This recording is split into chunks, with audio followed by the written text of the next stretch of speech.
तो इस कहानी के शुरू में हम जेफ नाम के एक आदमी को अपनी बोट पे देखते हैं। वो और उसके साथ ही सांपों को पकड़कर उन्हें बेचने का बिजनेस करते थे और इस मर्तबा ये लोग सांपों को पकड़ने के लिए ऐसी खतरनाक जगह जा रहे थे जहाँ के बारे में माना जाता है कि वो जगह कर्स्ड है। वहाँ पर दुनिया का सबसे बड़ा सबसे खतरनाक क्रिम्सन एनाकोंडा रहता था, जो किसी भी चीज को बड़ी ही आसानी से अपना शिकार बना ले, यहाँ तक कि वो उसके अपने ही जैसे एनाकोंडा से क्यों ना हो। खैर, अब ये लोग अपनी मंजिल पे पहुँच जाते हैं और जेफ का कैप्टन साथी जेफ से ज्यादा पैसे मांगने की डिमांड करता है क्योंकि ये बहुत खतरनाक जगह थी। यहाँ वो और उसकी बोट सेफ नहीं थे। जेफ पे पैसे निकाल कर उसे दे देता है, लेकिन इस मर्तबा गलती से पैसे उससे नीचे गिर गए। जिन पैसों को जब कैप्टन उठाकर सीधा हुआ तो एकदम से जेफ ने उसके गले में अपना चाकू स्टैब करके उसे मार डाला। इसी चाकू से फिर जेफ ने उसका गला उतार कर नदी में फेंक दिया, ऐसे जैसे वो किसी के लिए चारा डाल रहा हो। ये चीज उसके बाकी साथी भी देख रहे थे। जेफ उन सबसे कहता है, मुझे धोखेबाजों से नफरत है।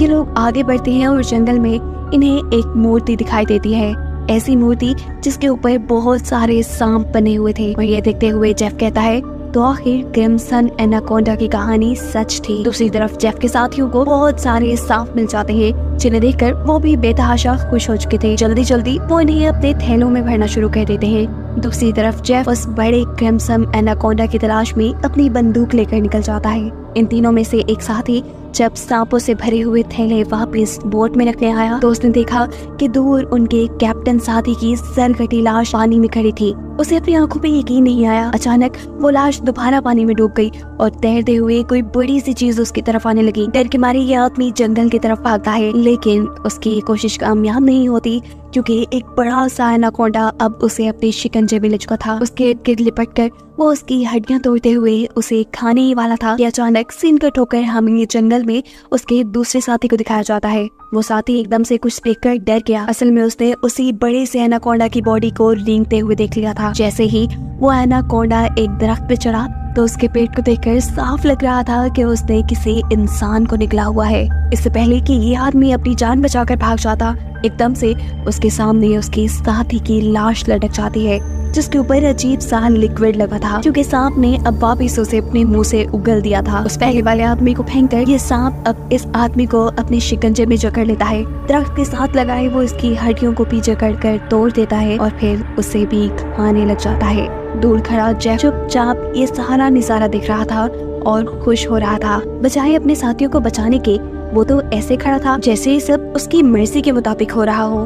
असल में वो इस एनाकोंडा को पकड़ना चाहता था, इसलिए वो अपनी शॉटगन से उसे बेहोश करने ही वाला था कि अचानक जंगल के सभी जानवर शोर मचाना शुरू कर देते हैं, जिनकी आवाज सुनते हुए ये एनाकोंडा यहाँ से भाग जाता है। सीन कट होकर दूसरी तरफ हम बेलियंग नाम के एक आदमी को देखते हैं। बेलियंग अपने साथियों के साथ एक सर्कस में काम करता है, लेकिन ये सर्कस बंद होने की वजह से वो सर्कस के मालिक से यहाँ के सभी आर्टिस्ट को खरीद लेता है, क्योंकि वो इन सभी आर्टिस्ट को अपने साथ थाईलैंड ले जाकर वहाँ अपनी एक नई सर्कस खोलना चाहता था। ये लोग भी नदी के रास्ते थाईलैंड जाने का प्लान करते हैं और जब ये लोग आधे रास्ते में थे तो तब इन्हें लकड़ी के कंटेनर से आगे का रास्ता बंद मिलता है। उनका कैप्टन चाहता था कि ये लोग अपना रास्ता बदल लें, लेकिन इस तरह इनको बहुत टाइम लग जाता थाईलैंड पहुंचने में। बेलियंग कैप्टन को धमकी देता है, जो भी हो हमें वक्त पे थाईलैंड पहुंचना है क्योंकि वहाँ पे हमारा शो है जिसके पैसे मैं एडवांस ले चुका हूँ। अगर हमने शो ना किया तो हम बर्बाद हो जाएंगे। जवाब में कैप्टन कहता है, फिर तो मेरे पास एक ही रास्ता है कि हम उन सारी चीजों को डायनामाइट से उड़ा दें, बिना ये बात जाने कि उनके इस काम से उनके ऊपर कितना बड़ा खतरा आ सकता था। ये लोग बम से उन सारे कंटेनर्स को जला देते हैं। ऐसा करने से उनका रास्ता तो साफ हो गया, लेकिन देखते ही देखते बहुत सारे सांपों की बारिश उनकी शिप पे हो गई, क्योंकि उन सभी के सभी लकड़ी के कंटेनर्स में सांप भरे थे। डर के मारे ये लोग कहीं न कहीं छुपने की कोशिश करते हैं, जबकि बहुत से लोग बुरी तरह सांपों में घिर चुके थे। इनकी एक साथी लाइन यहाँ होशियारी दिखाती है और एक प्रेशर वाले पाइप के जरिए इन सभी सांपों को अपनी शिप से नीचे गिराने में कामयाब हो जाती है। लेकिन तभी अचानक बाथरूम की छत टूटने की वजह से बहुत सारे सांप बेलियंग के ऊपर गिर जाते हैं, जो कि बाथरूम के अंदर छुपा था। जिनसे बचने के लिए वो नदी में कूद जाता है और तैरते हुए किनारे तक पहुंचता है। लेकिन उसकी बुरी किस्मत यहाँ पर भी एक किंग कोबरा उसे काटने के लिए उसके सामने था। इससे पहले कि वो उसे डस लेता, यहाँ कोई आदमी उसके ऊपर पाँव रखते हुए उसे कुचल देता है। ये इंसान जेफ था जिसने बेलियंग की जान बचा ली थी, इसीलिए बेलियंग उसे अपनी शिप पे ले आता है। जेफ सबको बताता है कि वो एक वाइल्ड एक्सप्लोरर है और एक एक्सीडेंट की वजह से वो यहाँ जंगल में फंस गया। यहाँ अचानक इनका एक साथी कान पकड़कर जोर जोर से चिल्लाने लगा था। जेफ करीब जाकर उसका कान गौर से दिखता है, फिर अपनी उंगली पे एक कट लगाते हुए वो इस लड़के के कान के पास ले जाता है और हम देखते हैं कि अचानक उसके कान में से एक सांप का बच्चा निकलकर जेफ के हाथ पे काट चुका था और उसके काटने से जेफ को कोई फर्क नहीं पड़ा। वो तो इस सांप को उठाकर पानी में फेंक देता है। ये सारी चीज यहाँ खड़ी लैन नोटिस कर चुकी थी। लैन खुद भी एक स्नेक एक्सपर्ट थी। वो जानती थी कि एक सांप के जहर से इम्यून करने के लिए इंसान को बहुत सारा सांप का जहर अपने जिस्म में डालना पड़ता है और ये चीज वो बेलियान को भी बताती है और कहती है मुझे ये जेफ इंसान ठीक नहीं लग रहा। देखो कैसे उसे सांप ने काटा लेकिन उसे कुछ भी नहीं हुआ। जबकि दूसरी तरफ जेफ इस बोट के कैप्टन से मिलता है। वो चाहता था कि कैप्टन अपनी बोट को उसके बताए नक्शे के मुताबिक एक जगह पे ले जाए। जिस जगह के बारे में सुनते ही ये कैप्टन बंदूक निकाल के जेफ के ऊपर तान देता है और कहता है अगर दोबारा तुमने यहाँ जाने की बात की ना मैं तुम्हें एक गोली मार दूंगा। क्या तुम ये बात नहीं जानते वो जगह कर्स्ड है। यानी कैप्टन भी क्रिम्सन एनाकोंडा के बारे में जानता था। उसकी सारी बातें सुनकर जेफ फिलहाल के लिए तो यहाँ से चलना चाहता है, लेकिन हम देखते हैं कि उसके जाते ही यहाँ कैप्टन जो फिशिंग कर रहा था उसकी फिशिंग रॉड अचानक कोई नीचे से जोर से खींचता है, जिसकी खींचने पर कैप्टन खुद भी पानी में गिर गया। दरअसल ये जाल जेफ ने ही कैप्टन को पकड़ने के लिए लगाया था। वो कैप्टन को अपने जाल में फंसा चुका था, अपने उस जाल में जिस जाल में उसने एनाकोंडा को पकड़ना था और कैप्टन एनाकोंडा के लिए चारे का काम कर रहा था। कैप्टन का गायब होना लैन को शक में डाल देता है। लैन जानती थी कि ये जेफ का ही काम होगा। वो जेफ से पूछती है कि कैप्टन कहाँ है, लेकिन जेफ उसकी बातों को ये कहकर टाल देता है कि ये जंगल है, यहाँ इंसानों का गायब होना आम सी बात है। एकदम से इन सब को पानी में हलचल सुनाई दी। ये लोग पूछते हैं ये आवाज कैसी है और जेफ बताता है यहाँ कुछ बहुत बड़ा आने वाला है। दिखाया जाता है कि नदी की गहराई में बहुत बड़ा एनाकोंडा जेफ के लगाए जाल की तरफ बढ़ रहा था। जेफ का फिशिंग रॉड जोर से नीचे की तरफ खींचता है, जिसे जैसे ही वो फोल्ड करने लगा तो एनाकोंडा सिर्फ कुछ ही सेकंड के लिए इनके सामने आया। इतना बड़ा इतना खौफनाक एनाकोंडा देखकर ये सभी डर गए। जेफ ने जो फिशिंग रॉड की रस्सी पकड़ी हुई थी, एनाकोंडा ने जोर लगाकर उसी रस्सी के जरिए जेफ को भी पानी के अंदर कर लिया। वो जेफ को कभी इधर तो कभी उधर पटक रहा था, लेकिन जेफ भी हार मानने वाला नहीं था।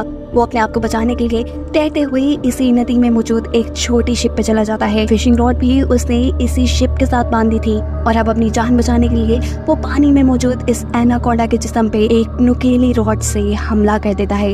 इस हमले ने एनाकोंडा को मारा तो नहीं था, लेकिन जख्मी करके उसे गुस्सा जरूर दिला दिया था, जिस गुस्से में एनाकोंडा जेफ की इस छोटी सी बोट को उठाकर नदी के किनारे ले जाता है और एक ही सेकंड बाद अपनी पूरी तेजी दिखाते हुए जेफ को इस बोट के साथ साथ अपने अंदर जकड़ लेता है। दूर खड़े बेलियान के सारे सर्कस के साथ ही ये नजारा दिख रहे थे। उन्हें लगा कि अब तो बस जेफ मर गया, लेकिन अगले ही पल जेफ तैरता हुआ उनके जहाज में आ चुका था। ये सब उसे देखकर हैरान थे, जबकि जेफ अब पानी के अंदर एनाकोंडा को ढूंढ रहा था। वो नहीं जानता था कि एनाकोंडा अब उसी के पीछे उसी की शिप की छत पे है, जो अगले ही पल इन सब के सामने कैप्टन की बॉडी को अपने अंदर से उगल देता है। एनाकोंडा ने जिन लोगों के सामने उस आदमी की लाश निकाली थी, वो डर कर यहाँ से भागते हुए एक बाथरूम के अंदर छुप जाते हैं और एनाकोंडा तेजी से उनके पीछे उन्हें मारने के लिए बढ़ता है। ये लोग दरवाजा बंद करके मुश्किल से एनाकोंडा को अपने तक आने से रोकते हैं और बाहर की तरफ से जेफ एक नुकीले हथियार से एक और मर्तबा एनाकोंडा के ऊपर हमला कर देता है, जिसकी वजह से गुस्से में एनाकोंडा जेफ की तरफ बढ़ जाता है। एनाकोंडा के हमले से बचने के लिए जेफ एक मिनट के लिए उसकी नजरों से गायब हो जाता है, जिसको ढूंढने के लिए एनाकोंडा शिप के अंदर घुस जाता है, जहाँ के कंपार्टमेंट में बेलियांग और उसके एक साथ ही सांस रोके छुपे हुए थे। एनाकोंडा उन्हें देख नहीं पाता और उनके ऊपर से रिंगता हुआ आगे बढ़ जाता है। लैन इस शिप के कंट्रोल रूम में बंदूक लिए छुपी हुई थी, जो उस बड़े से एनाकोंडा को खिड़की से अपने रूम के बाहर से गुजरता हुआ दिखती है, जबकि एनाकोंडा ऊपर छत की तरफ से होता हुआ नीचे वॉशरूम की खिड़की से इनके बाकी दोनों साथियों के ऊपर हमला कर देता है। वो बच्चा अपनी जान बचाने के लिए लैन के पास आ जाता है, जिसको पकड़ने के लिए एनाकोंडा भी उसके पीछे था। लैन इस बच्चे को बचाने के लिए यहाँ से भाग निकलती है और इस सारी भगदड़ में यहाँ पर बहुत सारा केरोसिन ऑयल गिर जाता है। एनाकोंडा भी गुस्से में जब खिड़की से बाहर इनके ऊपर हमला करने ही वाला था तब पीछे से दूसरा साथी एक घड़ा इस एनाकोंडा के मुंह में फंसा चुका था। इस मटके से अपना मुंह निकालने के लिए एनाकोंडा इस जहाज की छत पे बुरी तरह तड़प चुका था। एनाकोंडा ने मुश्किल से मटका तोड़ के अपना सर बाहर निकाला था कि यहाँ जेफ पीछे से एंट्री करते हुए उसके मुंह को एक रस्सी के फंदे में बांध चुका था। इससे पहले कि वो अपने शिकार गिनी इस एनाकोंडा को पकड़ पाता, नीचे शिप के कंट्रोल रूम में आग लग जाती है और यह डायनामाइट यानी इनके बॉम्ब्स तक भी पहुंच गई। एक बहुत बड़ा धमाका इस शिप में दिखाया जाता है, जिस धमाके से अपनी जान बचाने के लिए ये सब के सब पानी में छलांग लगा देते हैं और एनाकोंडा इस सब में मारा जाता है। जहाज को जलता देखकर बेलियांग अब रोने लगा था। उसे ये टेंशन हो गई थी कि ये लोग अब वक्त पे थाईलैंड नहीं पहुंच पाएंगे। उससे में उसका छोटा साथी उससे कहता है, तुम पागल हो क्या? हम उस इतने बड़े एनाकोंडा से बच गए, हमारी जान बच गई, हम जिंदा हैं, ये काफी नहीं तुम्हारे लिए? यहाँ पर लैन समझ चुकी थी कि सब कुछ जेफ की वजह से हो रहा था। उसने उनके जहाज को एक शिकंजे के तौर पे इस्तेमाल किया था। वो जेफ से कहती है, अगर तुमने ऐसा ना किया होता तो ये इतना बड़ा खतरा हम पे ना आता। जेफ जवाब में कहता है, तुम लोग जानते भी हो उस एक एनाकोंडा की कीमत क्या है? अगर तुम लोगों ने उसे पकड़ने में मेरा साथ दिया होता ना, तो आज हम सब करोड़पति होते। लालची बेलियांग पैसों का सुनते ही फौरन जेफ की तरफ हो जाता है। उसे तो थाईलैंड जाना भूल ही गया था जैसे। वो जेफ से कहता है, बताएं हम उस एनाकोंडा को पकड़ने के लिए क्या कर सकते हैं? हमें पैसे कैसे मिलेंगे? हमें कहाँ जाना होगा? क्या करना होगा? उनकी ये बातें सुनने के बाद जेफ अपना मैप निकालता है, उन्हें दिखाता है और कहता है कि अगर तुम मेरी मदद करोगे तो इस मैप के जरिए मैं तुम्हें 2 दिन के अंदर अंदर थाईलैंड पहुंचा दूंगा। बेलियांग के तो दोनों मतलब पूरे हो रहे थे। वो तो उसके साथ जाने को तैयार था, लेकिन बेलियांग के बाकी साथियों को जेफ के ऊपर एतबार नहीं था। यहाँ बेलियांग की एक साथी की तबीयत भी खराब थी क्योंकि उसे बहुत ही खतरनाक कीड़े ने काट लिया था। इसके जहर से वो मर भी सकती थी। ये देखकर जेफ उसे कहता है, मेरे पास एक ऐसी दवाई है जिसके जरिए इस लड़की का इलाज हो सकता है, लेकिन वो दवाई मेरी बोट तक है। अगर तुम इसका इलाज करना चाहते हो तो तुम्हें मुझे मेरी शिप तक पहुंचाना होगा। ना चाहते हुए भी ये लोग अब जेफ की मदद करने को तैयार हो जाते हैं।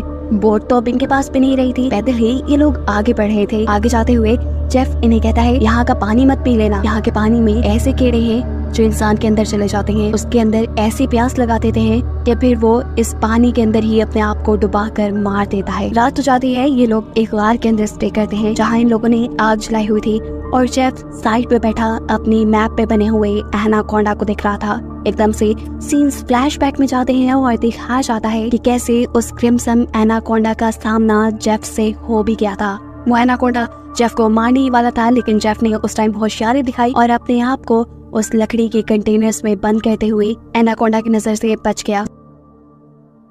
जिसके बाद ये लोग आए। इन लोगों के डायनामाइट ने वहाँ के कंटेनर्स तोड़ दिए, जिसमें से जेफ बाहर निकल कर इनके साथ मिल गया। सीन्स दोबारा प्रेजेंट पे शिफ्ट होते हैं जहाँ पर जेफ उस मैप को देख रहा था। बेलियांग उसके पास आता है और उससे कहता है, तुम इसी एनाकोंडा को पकड़ना चाहते हो ना? जेफ कहता है, हाँ, ये एक म्यूटेटेड एनाकोंडा है, एक ऐसा एनाकोंडा जिसे तुम एनाकोंडा का राजा भी कह सकते हो। इसने दुनिया के बड़े बड़े शिकार किए हैं, यहाँ तक कि उसने अपने जैसे बड़े बड़े एनाकोंडास को भी खा लिया। और अगर इसे हम पकड़ने में कामयाब हो जाते हैं तो हमारी 7 पुश्तों को भी काम करने की जरूरत नहीं पड़ेगी। लालच में बेलियांग कहता है, मैं आपकी मदद करने को तैयार हूँ। रात में ये सभी लोग सो रहे थे, तभी अचानक बेलियांग के एक साथी की आँख खुलती है। वो देखता है कि इन सबको चारों तरफ से बड़े बड़े एनाकोंडास ने घेरा हुआ था। अचानक उसकी आँख खुली और हमें पता चला कि ये सब उसका ख्वाब था। उनके आसपास कोई भी एनाकोंडा नहीं था। वो देखता है कि उसका भाई भी यहाँ नहीं है। घबराकर वो इस गार से बाहर आया तो उसने देखा कि उसका भाई बुरी तरह अपने आप को नदी के अंदर डुबा रहा था। करीब जाकर वो अपने भाई को होश में लाने की कोशिश करता है और देखता है कि उसकी नाक से वही जहरीले कीड़े निकल रहे हैं जिनके बारे में जेफ ने उन्हें बताया था कि ये कीड़े इंसान को प्यास लगा लगा कर मार देते हैं और इन्हीं कीड़ों के सदमे उसका भाई भी मारा जाता है। ये लड़का बहुत रोता है, लेकिन अब क्या भी हो सकता था। अगली सुबह ये लोग दोबारा अपने सफर पे निकल जाते हैं। चलते चलते जंगल से एक रास्ता इनके सामने ऐसा आया जहाँ चलने के लिए कोई जगह नहीं थी। इन्हें हर हाल में नदी में उतरना ही पड़ता नदी को पार करने के लिए। कोई भी नदी में उतरने को तैयार नहीं था क्योंकि इन्होंने नदी में बहुत मुश्किलें देख ली थी, लेकिन कोई दूसरा रास्ता भी इनके पास नहीं था।